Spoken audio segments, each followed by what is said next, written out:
It is an honor and great pleasure for me tonight to introduce our distinguished speaker, Dr. George Weigel. George Weigel is Distinguished Senior Fellow of Washington, D.C.'s Ethics and Public Policy Center, where he holds the William E. Simon Chair in Catholic Studies. He's a Catholic theologian and one of America's leading public intellectuals. He has received 18 honorary doctorate degrees and many other accolades and awards. Mr. Weigel is the author or editor of about 20 books, including, and I'm sure more are coming, The End and the Beginning, Pope John Paul II, Evangelical Catholicism, The Cube and the Cathedral, and Witness to Hope. His essays, op-ed columns, and reviews appear regularly in major opinion journals and newspapers across the United States. A frequent guest on television and radio, he's also senior Vatican analyst for NBC News. His weekly column, The Catholic Difference, is syndicated to 60 newspapers. From June 1996, he prepared a major study of life, thought, and action of Pope John Paul II. Witness to Hope, svetového, nádej, was published in English to international acclaim in the fall of 1999. It was translated into French, Italian, Spanish, Polish, Portuguese, Slovak, Czech, Slovenian, Russian, German, Chinese, Romanian. A documentary film based on the book was released in the fall of 2001 and has won numerous prizes. Let me be a bit personal now. I met George Weigel at 3 important moments in my life. First, as a 20-year-old student, I participated at the Tercio Millennio Institute in Krakow, led by him and his friends Michael Novak and Father Richard Newhouse. It was, for me, a life-changing experience, a life-changing moment when I first experienced the unique combination of intellectual and spiritual life lived in the community of friends. This institute continues to this day, and many Slovaks have attended it over the years. Some of them are sitting here tonight. Secondly, we met in Rome at the beginning of the year 2000 at the reunion of the Institute's alumni, where we all had a chance to meet privately with the Saint John Paul II, a memory I'll of course never forget. I don't think I ever thanked you for these great gifts that continue to enrich my life to this day. What a joy that I can do it now and do it publicly. The third time we met was fairly recently at the Washington Cemetery, carrying a coffin of our common friend and distinguished philosopher and theologian with Slovak heritage, Michael Novak. I'm pretty sure that Michael is here with us tonight and overjoyed now seeing you here in Bratislava, where he had come many, many times, and at the event organized by the Ladislav Hanus Fellowship, which he, Michael, inspired and supported over the years. It really feels very special to have you here tonight. Tonight's lecture is titled The Future of the West, and Dr. Weigel will offer his insight and wisdom into the current state of the Western civilization, its hopes and failures, and perhaps suggests a way out of the current crisis. We've already touched upon some of these issues at the beginning of the Bratislava Hanus days with Bishop Guziak, a good friend of Dr. Weigel, and I look forward to continuing the conversation on this very important topic tonight. So please join me in welcoming Dr. George Weigel.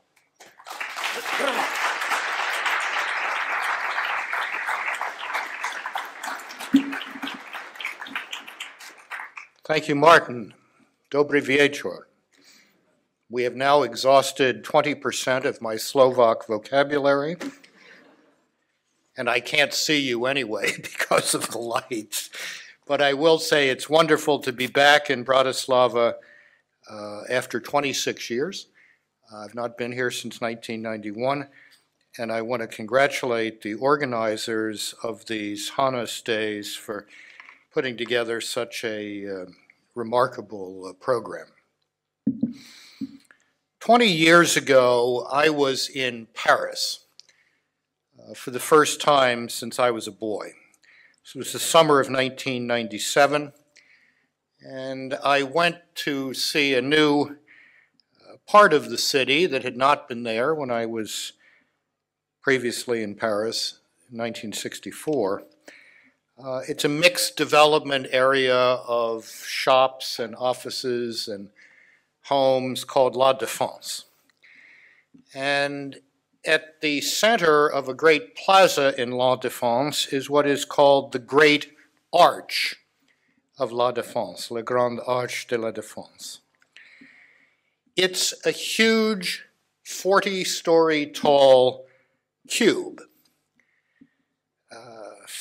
348 feet wide, covered with 2.5 acres of white Carrara marble. In fact, it's the world's biggest Lego. It looks like a gigantic Lego. And in the top of this Lego is something called the International Foundation for Human Rights. And in fact, the Great Arch of La Défense was built by President François Mitterrand to mark the 200th anniversary of the French Declaration of the Rights of Man and Citizen. And if you go up to the top of this gigantic Lego, you have an absolutely spectacular view of Paris. You look across the River Seine, down the Champs-Élysées, Arc de Triomphe, and in the far distance, you can see the spires of Notre Dame Cathedral.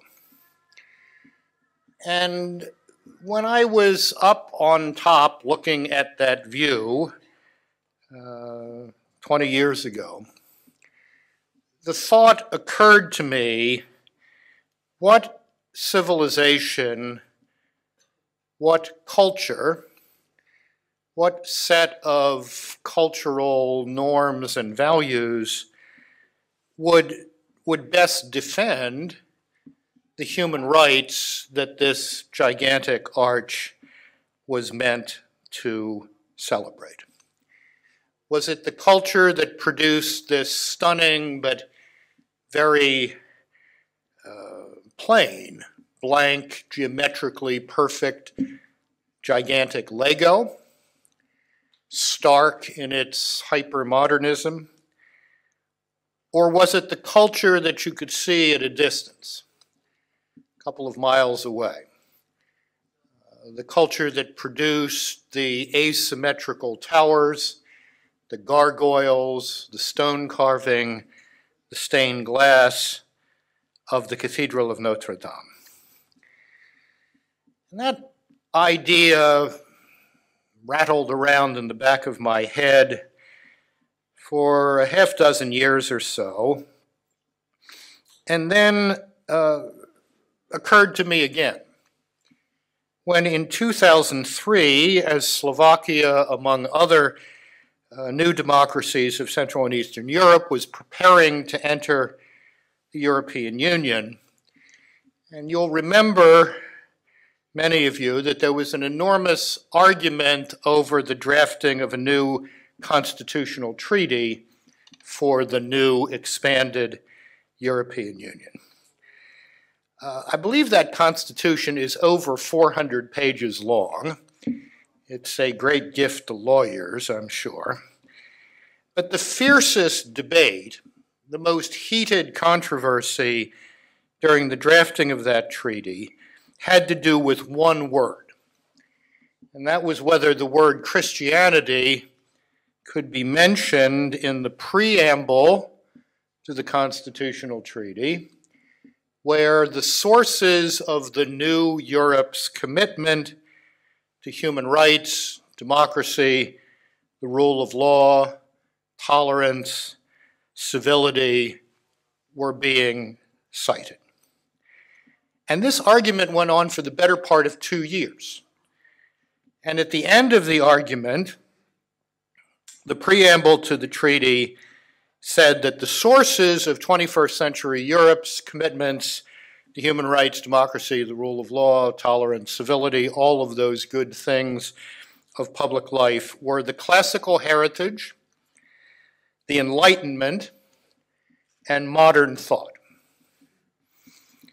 Now, this seemed a little odd. If you take, Marcus Aurelius, the Emperor Marcus Aurelius is one expression of the classical heritage, and Descartes as one embodiment of the Enlightenment, and you say that the sources of 21st century Europe's commitment to the freedom project are the classical heritage and then the Enlightenment, you have said that nothing of consequence for 21st century Europe happened between Marcus Aurelius and Descartes, which is about 1,500 years, which is a very long time for nothing to have happened. What was clearly going on here was a deliberate act of historical amnesia, a deliberate act of cultural memory being erased. But to what end? What was this effort at erasing the blackboard of history aimed at? Well, that came into focus during that debate when two of the most prominent of European intellectuals at the time, the French postmodernist Jacques Derrida and the German philosopher Jürgen Habermas, jointly wrote an article that appeared in half a dozen European newspapers, in which they said that the new Europe must be, quote, neutral among worldviews. The new Europe must be neutral among worldviews. As I noted at the time, that statement is itself the expression of a worldview.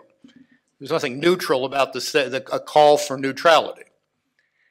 There was a deep, deep confusion going on here, it seemed to me, influenced by many currents of contemporary thought. So first there was this puzzle of what I called the cube and the cathedral. Then you have this constitutional treaty debate and the strange notion of a Europe neutral among worldviews. And at about the same time, I became aware of something going on in Europe that had never happened before in human history. There had been great population winters, demographic winters throughout the history of humanity, but they had been caused by plagues like the Black Death, or wars like the 30 Years' War, or natural disasters, volcanic eruptions, earthquakes, so forth and so on. This new demographic winter in Europe was different in that it was chosen. That is, when I began to start knowing these things, not a single country in the expanded European Union had a replacement level birth rate. And that was a deliberate choice. It was not caused by a war, it was not caused by a natural disaster, it wasn't caused by a plague. And I began to ask myself the question, as indeed John Paul II was asking himself the question at the end of his life, what does it mean when a civilization declines to create the human future in the most elementary sense of creating the human future by creating future generations? What does it mean when a civilization chooses to do that? Is that not a symbol? Is that not an indicator? Something like fever in a patient, that something is wrong, something is not right, and that the civilization of the West might be in a crisis of what we might call civilizational morale, civilizational spirit. And at that point, I began reading seriously in the work of the English historian Christopher Dawson, one of the great and unfortunately forgotten Christian thinkers of the mid-20th century, who in the 1940s posed the question, can a secular society with no end, no goal, beyond its own satisfaction, long endure? Can a secular society with no end beyond its own material satisfaction long endure? It was about this time as well that I began to read closely a book that I commend to all of you by the French theologian Henri de Lubac, who was one of the principal intellectual architects of the Second Vatican Council.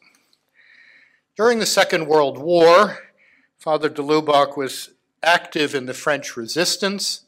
He edited an underground resistance journal called Témoignage Chrétien, Christian Witness. He was involved in the rescue of French Jews. But being the intellectual that he was also trying to think through the burning question, in 1942, what happened? How did this happen? Here was this 20th century that began with the notion that a maturing humanity, tutored by science, would rise to new heights of accomplishment, and yet what had it produced? In 4 decades, it had produced 2 world wars, it had produced 3 totalitarian systems, an enormous slaughter, both military and non-military. What had happened here? And he analyzed this crisis of civilizational morale as being caused by what he called atheistic humanism. Atheistic humanism, the notion that the God of the Bible is the enemy of human freedom and the enemy of human maturation. And he analyzed in this book, which was called The Drama of Atheistic Humanism, some of the key figures in that cultural evolution in the 19th century. The French positivist Auguste Comte, who taught the Western world that the scientific method was the only true method of gaining knowledge. Only what can be verified by the scientific method, empirically verified, can be true. The German philosopher Ludwig Feuerbach, who taught the West that religious conviction is simply the projection onto a large screen of the noblest of human aspirations. Karl Marx, who taught the West that history was the product of material forces. History was like the exhaust fumes formed by economic processes. And then, of course, the German philosopher Friedrich Nietzsche, who put the will to power at the center of the human project. This, Father de Lubac said, amounted to a great historical reversal. Because he said, if you think about what the gods of the ancient world were like, the God of the Bible came into that world not as an oppressor, but as a liberator. We know from reading the Old Testament that the Philistine god Moloch, whose worship was always a temptation for the children of Israel, demanded and got child sacrifice.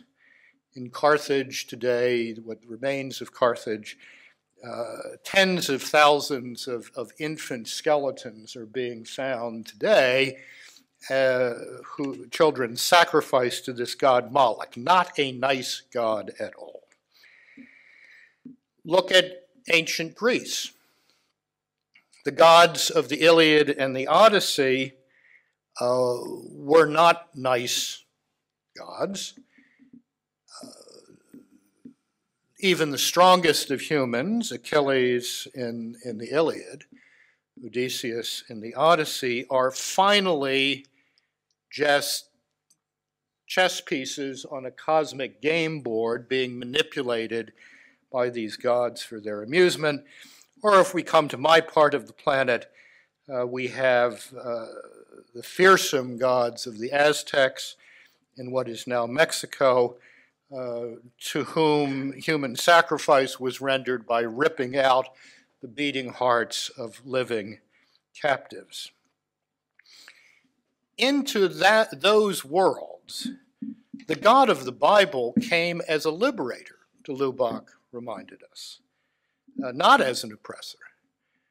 The God of the Bible does not demand child sacrifice. The prophets of Israel condemn child sacrifice in the harshest terms we read in the Old Testament.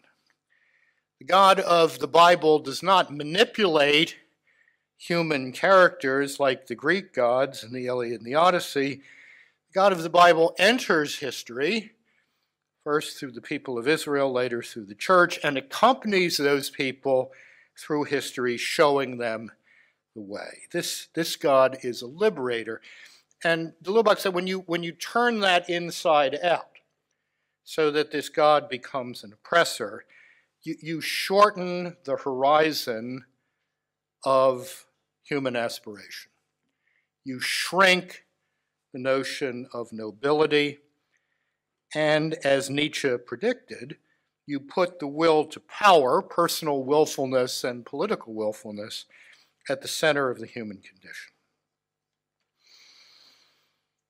It was after I read closely Father de Lubac's book that I began to start thinking about another great historical question from the time of my grandparents, perhaps your great-grandparents, and that was the question of World War I. And the great historical question of World War I is not why it began. The question about World War I was why did it continue? By the winter of 1914, 1915, it was clear to everyone on both sides, Entente, alliance, that this was not going to be resolved quickly, which is what everyone had expected in August 1914. The trenches had been dug from the English Channel to the Swiss border. This part of the world, slightly less complex trench system, but it locked into combat that was going nowhere, was clear to everyone. And yet it continued for another 3.5 years. Why? Because there was no one in the West with the authority to say no. The First World War was like a train that's approaching a cliff and the bridge is gone, and yet there's no one with the authority to pull on the emergency stop before the train goes over the cliff. And of course, it's worth thinking about the First World War because it set in motion everything else that happened in the 20th century. The collapse of empires, the rise of new nation states, a failed peace treaty that created in its wake fascism, Nazism, the rise of communism in what had been Imperial Russia, the Second World War, the Cold War, all of this emerged from the First World War. And In my own thinking about what I and others had called the Revolution of 1989, in this part of the world, the nonviolent overthrow of communist dictatorship, and ultimately the collapse of the Soviet Union in 1991, the Soviet Union being itself a product of the First World War.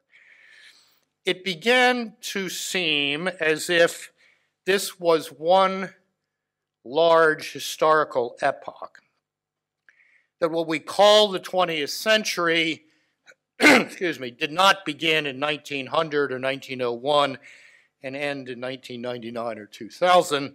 What we call the 20th century, not as a calendrical matter, but as an era in history, began in August 1914 and ended in August 1991. Began with the guns of August 1914 and the German invasion of Belgium. It ended in August 1991 with the collapse of the Soviet Union and indeed the disintegration of the Soviet Union. That was a 77-year-long civilizational emergency in the Western world. And the question has to be posed now, 26 years after the end of that epoch in 1991.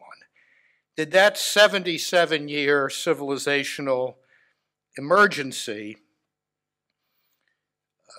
lead to a kind of civilizational exhaustion that manifests itself in various ways, in the notion that nothing happened between Marcus Aurelius and Descartes of consequence for the future, in the demographic winter, in this curious notion of a Europe neutral among worldviews, and so forth and so on.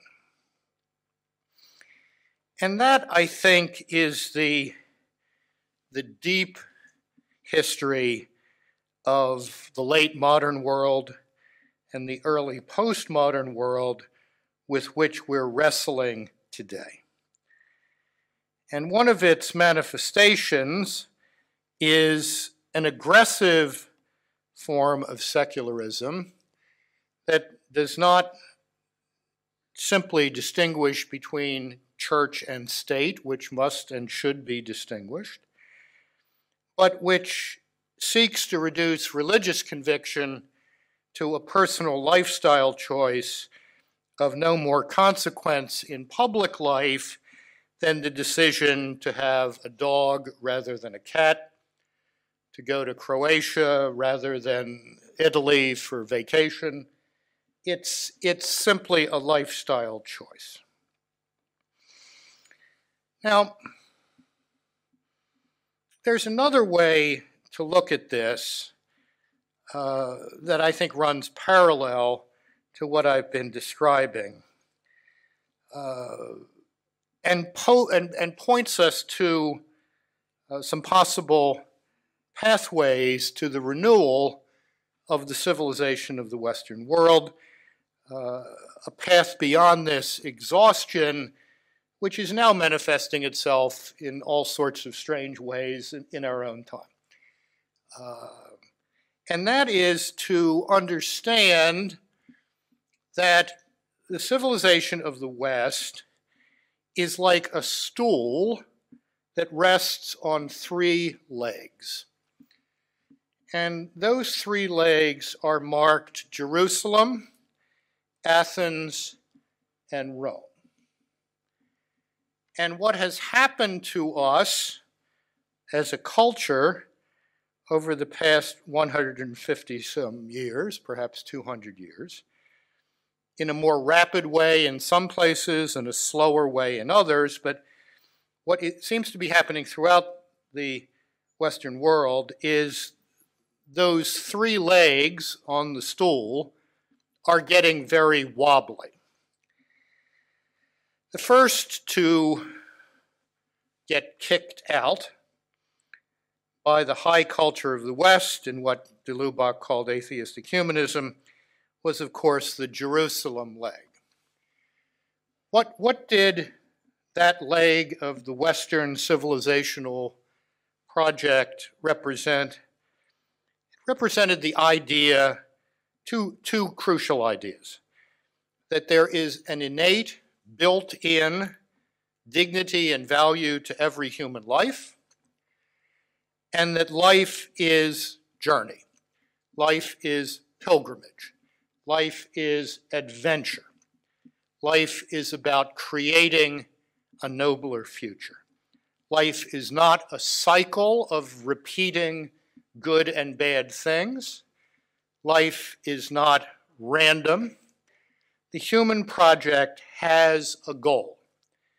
That's why what many of us, both Christians and Jews, marked last week, our Jewish brethren at Passover, Christians in the Christian Passover of Easter, the Exodus is the fundamental metaphor for freedom in the Western world. You leave the place of slavery, you leave the place of dehumanization, and you go forward into the future on what is a challenging but ultimately satisfying and ennobling pilgrimage led by the God of the Bible. If you have this three-legged stool, when you kick out the Jerusalem leg, you've got a two-legged stool, which is going to get wobbly. And that's exactly what happened next, because it turns out that when you lose the idea that the divine creator impressed on the world he created a rationality, a way that the world can be understood, truths built into the creation. When you start to lose faith in the God of the Bible, you start to lose faith in reason. The Christian understanding that God created the world through the divine reason, the logos, turns out to underwrite culturally that Greek conviction, which originally came from a non-Christian biblical source, Plato and Aristotle and so forth, that human reason can get at the truth of things. Maybe not completely, but it can get at the truth of things. That Athenian conviction that human rationality can reach into the world and discover truths about the world and about the human condition turns out over a period of 2,500 some years to have been closely linked to the biblical notion of God impressing his own reason, the divine reason, into the world, such that when you lose the God of the Bible, you begin to wonder about human reason and its capacity to get to the truth, which is, of course, exactly where we are culturally today. When the best that advanced postmodern thought can say is that, well, there may be your truth and my truth, but there's nothing properly described as the truth. Truth, period. Your truth and my truth. Well, this is deeply problematic, because if there's only your truth and my truth, if there's only Martin's truth and George's truth, what happens when our truths collide? And neither one of us recognizes something called the truth by which to settle the argument between your truth and my truth. Well, what happens is exactly what Nietzsche predicted. You will impose your power on me, or I will impose my power on you. And then we get what Joseph Ratzinger, about to be elected Pope Benedict XVI, called the dictatorship of relativism.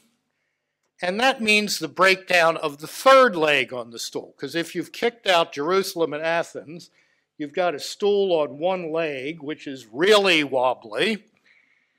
And that's the Roman leg, which is the superiority of the rule of law, and law grounded in reason. And that is eroding all over the Western world as well. Law is increasingly understood as the imposition of one group's will on another, not the product of a common deliberation on those truths built into the world and into us, off of which we can read the ways we ought to live together. This is not a happy picture, but I think it's a true one. I think to dig down into this cultural subsoil is to begin to identify the character of the crisis of Western civilization through which we are living. And it also points us to perhaps a path ahead. And that is the path that was called in this part of the world during the 1980s, living in the truth. Living in the truth as the foundation of a democratic political system, and indeed as the foundation of a decent and humane culture. And I think we need to reach back to figures like Václav Havel, Václav Benda, Franciszek Mikloszko, who I think is here somewhere tonight, who embodied during the 1980s this idea of living in the truth. Some of these truly great personalities came to that idea of living in the truth through revelation, through faith in the God of the Bible, through Christian faith. Others came to the notion of living in the truth through an exercise of reason, outside of revelation. But they could work together against the great lie that was communist totalitarianism, because they knew that living in the truth was the path forward, both in terms of personal happiness, beatitude, the religious among us would say, and in terms of creating a human society in which freedom could be lived in excellence, not simply as a matter of my imposing my will on someone else. That's the kind of coalition, cultural coalition, it seems to me we need today to move us beyond the impasse we see in Europe about Europe's own future, to move us to a more fruitful discussion of world politics, to move us in a position to defend the civilization of the West against other civilizational enterprises which are not friendly to the democratic way of life and seek to snuff it out. We need to recover the habit of living in the truth. And that can be done by what Arnold Toynbee called creative minorities. In Toynbee's view of history, a creative minority that has been formed by genuine truths has enormous leverage power in society and culture. And I think that notion of creative minorities was vindicated by the 1980s in this part of the world. Because it was a creative minority here in what was then Czechoslovakia or up north in Poland. It was that creative minority committed to living in the truth, whether that's truth known through the God of the Bible or truth known through reason, that it exerted enormous leverage power in creating a resistance movement that eventually helped this part of the world liberate itself from the thrall of communism. So we have a crisis of civilizational morale. There is no point in denying that. But there is also no point in being depressed, pessimistic, or fundamentally hopeless about it, because we have in our own lifetimes, in the experience of auto-liberation that took place in this part of the world in the 1980s, an example of how a creative minority living in the truth can move entire societies in a more humane direction, and that is what we must recover the capacity to do in these middle decades of the 21st century. Thank you.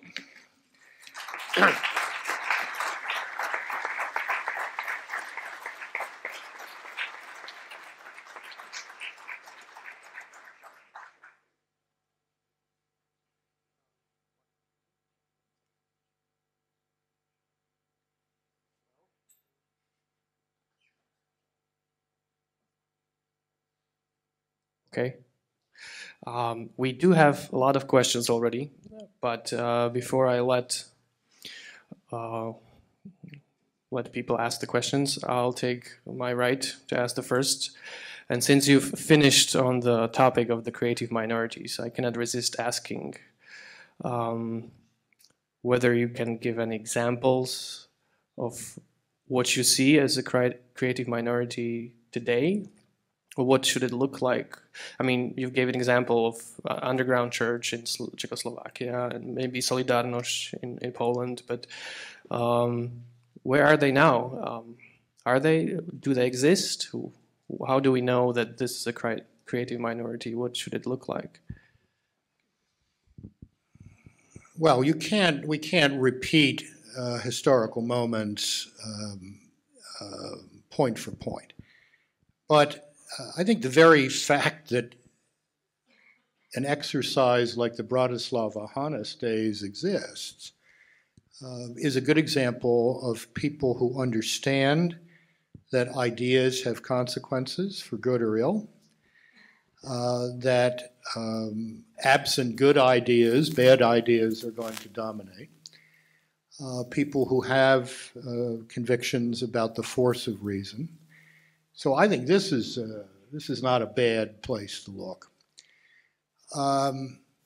In my own country, in the United States, which is a deeply confused and disturbed place right now, I'm afraid to say, I see an awful lot of young people who are presently in university studies or graduate studies, who recognize this problem of civilizational crisis, who in many cases are re-embracing a Christianity they had abandoned when they were teenagers as a way to form their own lives and then begin to make serious contributions to public life in the future. I look at the pro-life movement in the United States, which is getting younger and bigger all the time as a creative minority.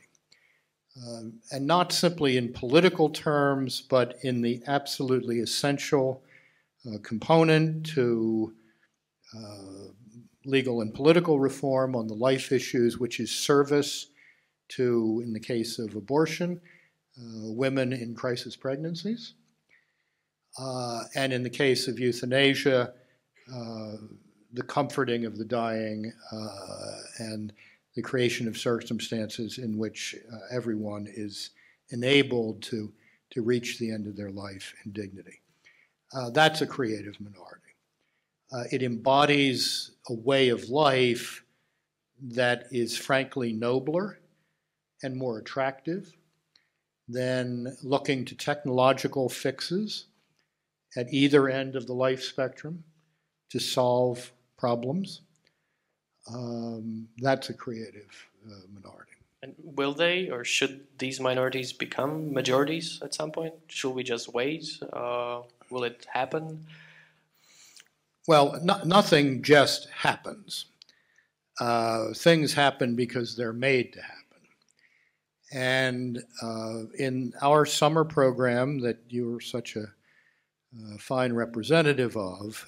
I've now taken to giving a little speech. I don't think I was doing this in your day 18 years ago, but I'm now giving a little speech at the end of each one of these 3-week seminars, encouraging at least some of those attending to go into public life. Some of you have to get into public service. Some of you have to get into politics. Some of you have to get into media. These things are not going to change in the direction of rebuilding the civilizational morale of the West unless we make them change. And that's not a bad way to spend your life. It might be terribly frustrating at some points, but if the playing field is simply left empty of people of conviction, then it will be filled by something else. And it'll be filled by the will to power in various forms. Sure, thank you.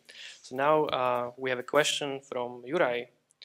Did not the Christian West commit suicide, meaning religious wars, opposition of the church to democracy, before it was secularized by modern ideological alternatives? The short answer to that is no. The 30 Years' War was a terrible thing, but Stalin killed more people in 1 week than were killed in the 30 Years' War. I mean, this is part of the black legend of Christianity that, first of all, that the 30 Years' War were essentially theological wars. They were not. They were about nation formation and the emergence of early modern politics and power struggles and all the rest of it. And that they were uniquely bloodthirsty. No, the 20th century is the greatest century of slaughter in human history. And those slaughters, whether you're talking about Cambodia or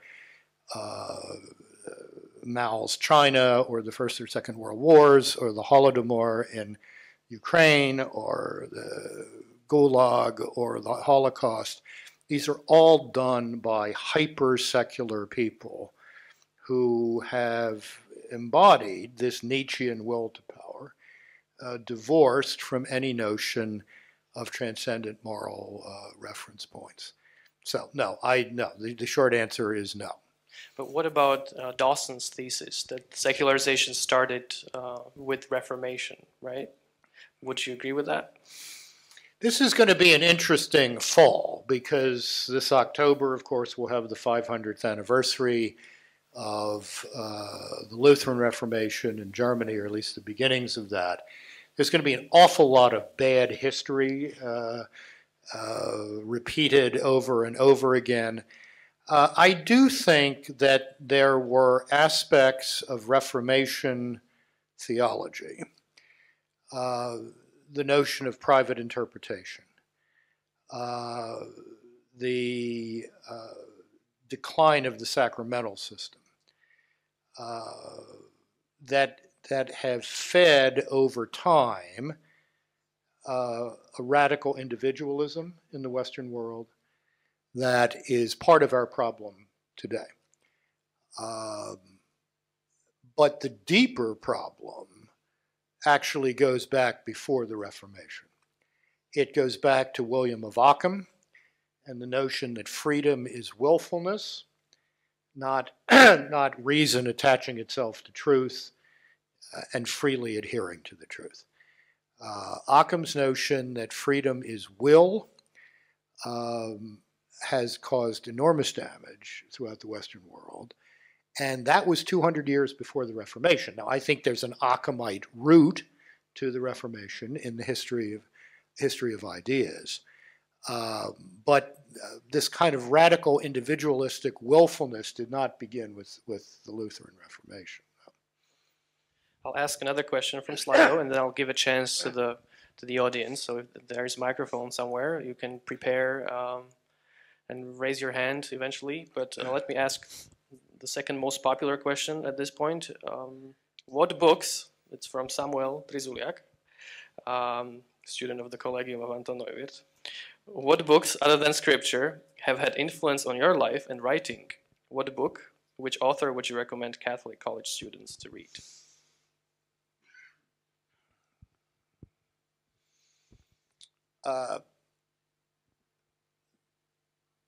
I was very fortunate in my own education in that in ways that I could not understand at the time, I was being prepared 45 years ago to do the things I'm doing today.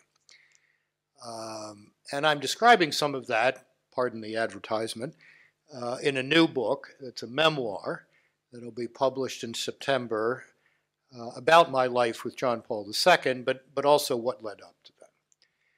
And I did not know when I was taking a degree in philosophy between 1969 and 1973, that would prepare me to understand his mind. The same thing with my graduate studies in theology. I would recommend, frankly, a close reading of John Paul II. And I would begin with his last statement on public life, which is the apostolic letter of 2003, Ecclesia in Europa, the church in Europe. That's a very, very powerful reflection by a truly European soul on this crisis of civilizational morale. And I'd start there and move out from there. Maybe someday I'll create a lifetime reading list and recommend that to folks. But even at the end of his life, John Paul II was deeply committed to the notion of a common European project and absolutely convinced that it rested on those three legs I talk about: Jerusalem, Athens, and Rome. And so his reflection on that at the end of his life, I think, is really worth reading. So there's something. Thanks. And what's the name of the book that's coming up? It's called Lessons in Hope: My Unexpected Life with St. John Paul II. Great. Very anecdotal, lots of stories, all the things that couldn't be fit into 2 volumes of scholarly biography. A lot of good stories. Looking forward to that. Thank you. All right, time for questions from you. Anyone, if you can raise your hand. I sort of see you. Anyone? Yes, we have a gentleman over there. You can ask questions. Môžete sa opýtať otázky aj po slovensky, aj po anglicky. Thank you very much. My name is Mario Nicolini. Thank you for this truly remarkable expose on Western past, present, and future. My question is very practical, if I may. What is your thought on what can each of us here sitting in the audience take home and do in the next 24 hours for this world to start being a better place? Thank you. Well, I would say to make a commitment in your conscience to live the rest of your life in service to the revival of the civilizational morale of the Western world. And I would urge people to learn this deeper level of history when we go beneath events to try to understand why they happened the way they did. Because it's only, I think, when we grasp certain truths about the past that we can understand what's going on now and perhaps see some pathways into the future. I think that would be a secondary commitment to kind of relearn the history, if you will. I also think there has been in my experience with Central Europe, a too rapid forgetting of the genuine heroism that was exhibited in this part of the world throughout the communist period, but particularly in its last decade. None of us who were involved in that, your parents directly, maybe some of you directly, me from a distance, had any idea where it was going. We could not see November 1989 in January 1980. But there was this powerful commitment to living in the truth, to refusing to acquiesce in the culture of the lie that was at the root of the communist enterprise. And that gave people a very distinctive form of power. I thought at the time, and I think even more so today, that Havel's essay, The Power of the Powerless, is one of the great political essays of late modernity. And I go back and reread that, not simply for nostalgic reasons, but to remind myself of the perennial truths that were embedded in that. And there's something, if everybody wants a homework assignment, if you have not read The Power of the Powerless recently, go read it again. We have a question related to this. Can Slovakia and, for example, Poland influence the philosophy or the culture of consumerism or death in Europe? And can the church and its schools contribute to the building of the culture of life? So the question about Slovakia, Poland, culture, death. Well, I certainly hope so. I certainly hope so. I think we have in the Catholic Church today a body of thought about how modern economies work,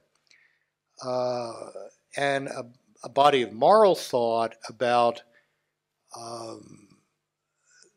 the legal and cultural frameworks that have to be built so that a productive economy does not become so grossly consumerist that we're in the Dawson problem of a secular society with no satisfaction beyond its own, no end beyond its own satisfactions. We ought to be able to build that here. I think one of the essential elements of that, which is frankly not present in this part of the world and should be, is what I would call a culture of philanthropy. Europe is historically bound to the notion that the state takes care of people. The good king takes care of people. Now the modern welfare state does. At the height or the depth of the financial crisis of 2007, 2008, the American people gave $350 billion to charity, to charitable institutions, 70% of which went to religious institutions. That habit of giving, I think, is a crucial part of a mature democracy.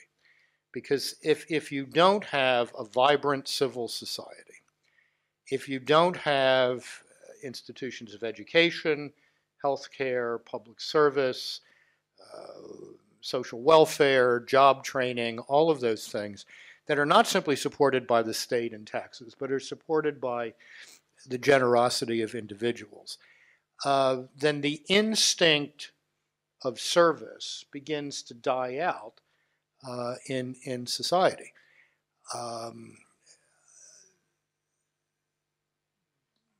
I understand there are different historical experiences beyond what we know in the United States and what you know here. That's absolutely true in North America. Canada does not have a culture of philanthropy. anything like the United States, because Canada is much more a product of the British Empire and the kindly king or queen who takes care of everything. The United States, as Tocqueville wrote in the 1820s, had this blossoming culture of philanthropy. And that's something that I think needs to be developed in this part of the world and can be done with appropriate public policies. You need to make this possible for people to do, and that involves your tax law and all sorts of other stuff. But since we are in a phase of Western democratic history where the whole democracy project is getting reduced to the individual, his or her rights, and the state. Those are the only two actors. That's not good. And to rebuild that mediating level of civil society and to support that philanthropically, I think is both good culturally and it creates a much richer social life. Perhaps the last question on this point, but then we can go to the audience again. What is your take on the Benedict option? Should creative minorities live within or retreat from supposedly big, rotten, liberal metropolis? The Benedict option is a clever slogan for a hopeless project. My friend Rod Dreher is not here in Bratislava tonight, so we won't tell him. Don't tell him. What I have proposed, first of all, the so-called Benedict option misunderstands Saint Benedict. The Benedictine monasteries of the so-called Dark Ages were the cultural memory of the Western world. They were educational centers. They were missionary centers. So what I have counter-proposed is what I call the Gregorian option, named for Pope St. Gregory the Great, himself a former Benedictine monk, who when he becomes the Bishop of Rome, when he becomes the Pope, sends the abbot of the Benedictine monastery that he had founded in Rome, the man we know as St. Augustine of Canterbury, to England to convert the heathen English. So, yes, form intentional communities of character, but use them as launch pads for what John Paul II called the new evangelization. So that's my take on that. Thanks. So we have questions. I saw hands up, and Pan Kosej and Pan Geze. Dobrý večer. Poďte. Dobrý večer, ja volám sa Geze. Chcel som sa spýtať, prečo je stále Európa nazývaná civilizáciou smrti a konzumizmu, keď tam prúdia milióny ľudí. Európa pomáha celému svetu, jak si pred chvíľou povedal, finančne, aj materiálne, ale aj chodia tam ľudia, sa obetujú a napríklad do Afriky s nasadením života tam chodia z Európy. Nebolo by správne pomenovať veci správnymi menami, teda, že Európa je civilizáciou života a Afrika je civilizáciou smrti, veď odtiaľ utekajú ľudia. Ďakujem.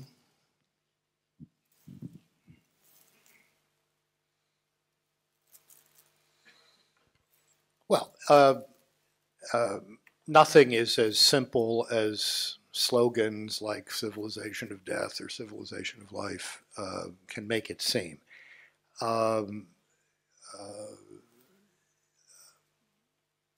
think the reason people talk about a culture of death, John Paul II talked about it, has to do with the prevalence of abortion as a means of birth control, the rise of euthanasia as a legally and culturally acceptable option for end-of-life care, a truly Orwellian notion, and this birth dearth that I spoke about, the demographic winter of Europe, which is beginning to show in the United States, although not as dramatically as here. I was in Vilnius in Lithuania 2.5 years ago, gave a lecture on fundamentals of democratic political theory. Had a wonderful discussion with 150 some students and faculty, but with 15 minutes left in the allotted period of time, I said, I'm going to take the prerogative of being your guest to change the subject.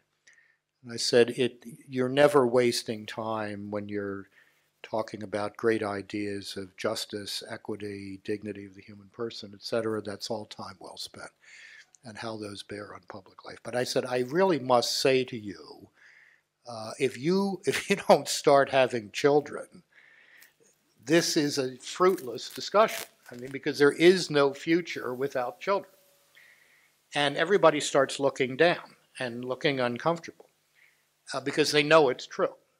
But they're feeling these pressures of lifestyle, consumption, et cetera, et cetera, et cetera. This is a big problem. The generosity of the Western world towards the rest of the world, I think, is a fact of history. The parts of the rest of the world that work reasonably well are the parts that have learned from the West how you run a modern economy, how you run a decent modern state, et cetera, et cetera. So I don't mean to beat up on the Western world, but I also find throughout the Western world a shortening of horizons that I would not have expected 25 or 30 years ago. And people seem to be tired of the adventure of democracy and are too often reaching for various quasi-authoritarian answers to that, and that's a problem. We have a slightly provocative question here relating to your challenge to have more children, I suppose. The question is, what is better from the perspective of the environment and the quality of life? The loss of population or the population explosion? Well, the hysteria over world overpopulation associated with intellectual charlatans and frauds like Paul Ehrlich has been exploded for 20 years. The carrying capacity of the earth is considerable. There is no need for hunger in the world today. Where there is hunger in the world, it's because of bad government, not because there are too many people. So there's a whole lot of mythology about so-called overpopulation, which, by the way, no one can define. If overpopulation means too many people per square mile, then Hong Kong and Singapore are two of the most overpopulated places on the planet, and they're also two of the wealthiest. So, I mean, this idea that there are too many people is just a false idea. The capacity to feed, care for, give people a decent, allow people to build for themselves a decent quality of life is really quite elastic. And the fact that 1 billion people in the last 25 years have been lifted into the middle class throughout the world is a great accomplishment. So no, I am not, overpopulation is it's an intellectually fraudulent notion that has been used primarily, I think, for eugenic reasons. All right, Pavel Kosej. Does it work? Yes. My name is Pavel Kosej, and firstly, just a sentence to introduce myself. In 1992, I was in Liechtenstein, and you were one of the distinguished lecturer among Michael Novak and Richard Newhouse. So one more thank you after a quarter of a century. And now to my question. In 2000, the whole church or mankind feasted the Jubilee year. And in November, there was a Jubilee of laymen, and I was one of the lucky men present there, and you had wonderful lecture there, and you made a statement that the first quarter or first third of the 21st century will be decisive by the question bioethics and the future family. Now we have lived through 1/6 of the 21st century, so how do you evaluate the situation now? Thank you. What was your name again? Nice to see you again. Yeah, thank you very much. Have you been back to Liechtenstein? Maybe. Have you gone back? No. No, it's okay. That's all right.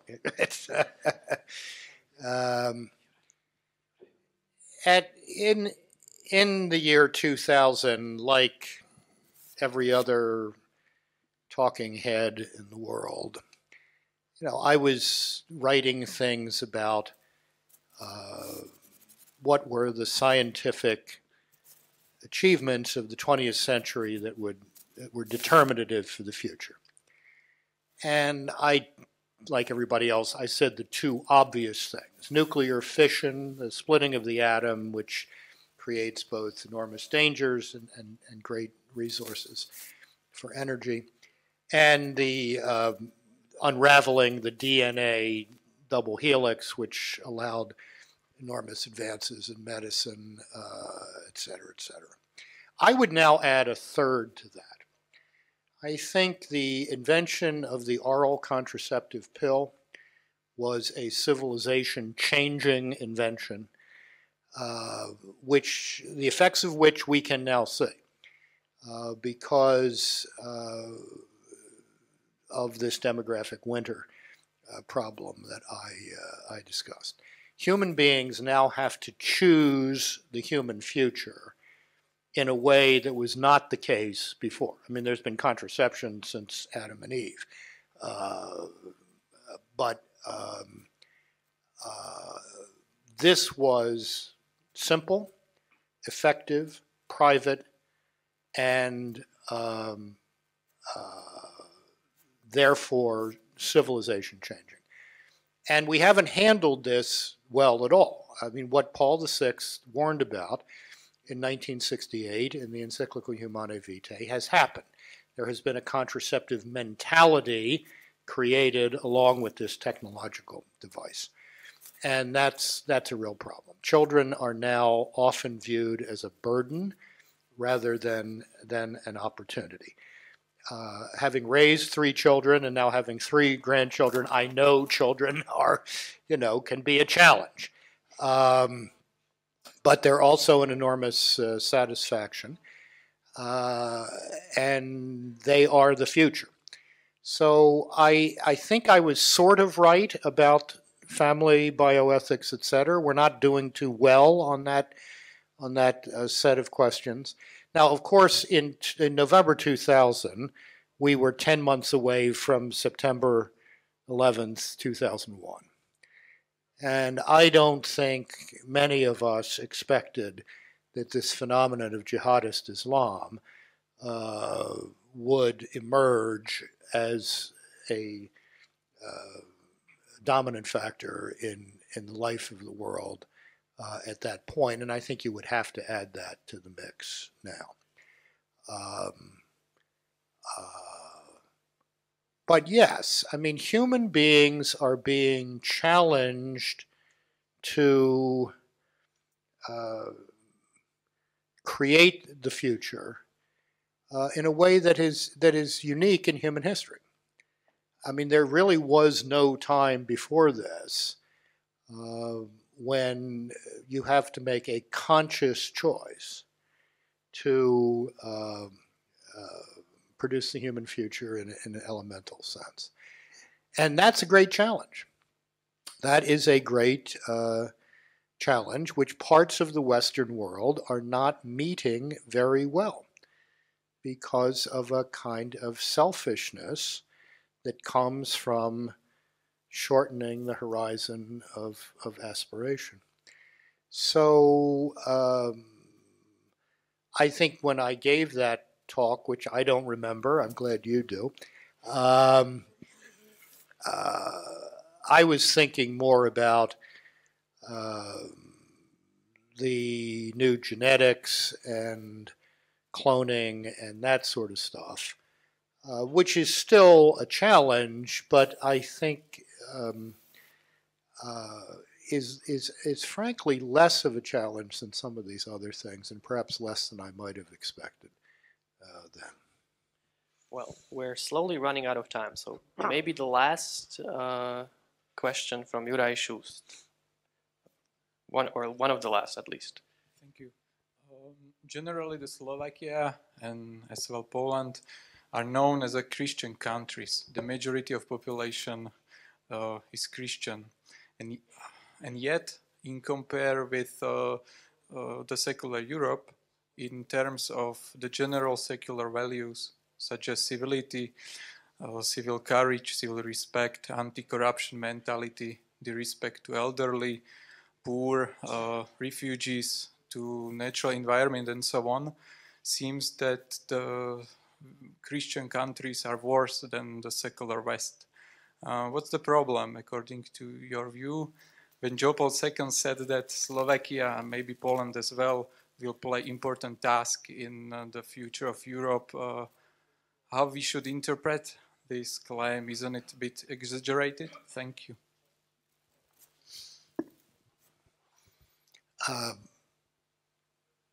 I don't know enough about Slovakia to speak intelligently to that, so I will leave that to others. I know Poland pretty well. I'm there at least once or twice a year, have been for the past 26 years. And I have to say that I think the church leadership, the Catholic leadership in Poland, has not internalized or really learned John Paul II's idea of a public church that forms culture and thereby helps form democratic citizens, but is not a partisan church in the sense of political parties. There's a reversion in Poland today to some of the divisions that were manifest in Poland in the 1920s and 1930s. There's a temptation to be a church of power aligned with a particular political party. That's a mistake. That's not the church of John Paul II. That's not the culture-forming church that he saw as so crucial in this part of the world. It's not the kind of church that, frankly, we've built in the United States. I mean, we have lots of problems, and we could spend the rest of the evening by telling you how grim things are in various parts of American life. But I think we have developed a way of being a public Catholicism that is very much in the John Paul II mode. It is not a Catholicism aligned with any particular political party. It challenges across the spectrum of American public opinion. It speaks, the church leadership speaks an ecumenical and interreligious language that the 75% of the country that isn't Catholic can understand. And frankly, that's something I think Catholicism in the United States can be proud of. And we see some effects of that really across the board in our public life.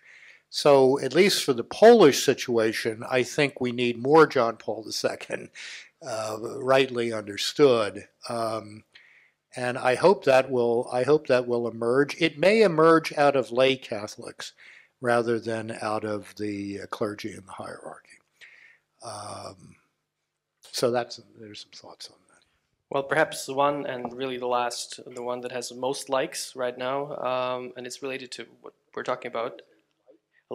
Actually, people ask questions and other people. This must have something to do with Facebook, about which I know nothing. It doesn't really. It's Is a it Slovak Twitter? startup. It's a Slovak startup. Slovak startup. Okay, very good. So the most popular question in this group at this moment: what differences do you see between the roles of Christianity in American and European modern cultures? Well, in the United States, I think while there is some growth of what we call nones, N-O-N-E-S, meaning I don't belong to any religious community. The United States is still overwhelmingly a religious, meaning overwhelmingly Christian country. Now, the high culture is extremely secular. Peter Berger, the great sociologist of religion, talking about the secular high culture and the enduring piety of the American public, said that the United States so comparing that to India, very densely religious society, and Sweden at the other end of the spectrum. Peter Berger wrote 25 years ago that the United States is a nation of Indians ruled by an elite of Swedes. So you have this hyper-secular high culture and this dramatic, roiling, sometimes confused, but deeply religious population. That's still the case, but I think intelligent religious voices who have learned how to articulate moral truths in a way that non-believers can hear and at least engage, so you can have a real discussion, a real debate, real dialogue. I think that talent is rather well developed in the United States today. You don't see it in the media a lot, but it's there in the country as a whole. And I don't see that here. Maybe I'm missing something. That's entirely possible. But there is a whole network of think tanks, magazines, journals of opinion in the United States which bring biblical thought, Jewish and Christian thought, to bear on issues of public policy that simply does not exist in Europe. This has been built over the last 35 or 40 years. It's got some real intellectual impact, and it has some public policy impact. And now, this goes back to a point I was making earlier. That was made possible in part by a culture of philanthropy. This has not happened through universities. It's not happened through the state. It's happened through civil society. And that may be something we want to talk about later in the evening. Is there a civil society deficit in Europe that needs to be addressed? We hear a lot about the democracy deficit in the EU, but what about a civil society deficit throughout the continent? Well, philanthropy is a great topic to finish with right now. This whole event, this whole festival is based on philanthropy, and everyone who came here has given and can still give a little more to support this festival and future festivals. So this is a great opportunity, and the bad news right now is that we're finishing with this conversation. The good news is that Dr. Weigel is staying on and will be joining 2 or 3 other people for discussion in about half an hour or so. And right now, my only role left is to thank you and say I really enjoyed my time here with you, and feel very blessed for being able to be here with you. And thank you all for coming.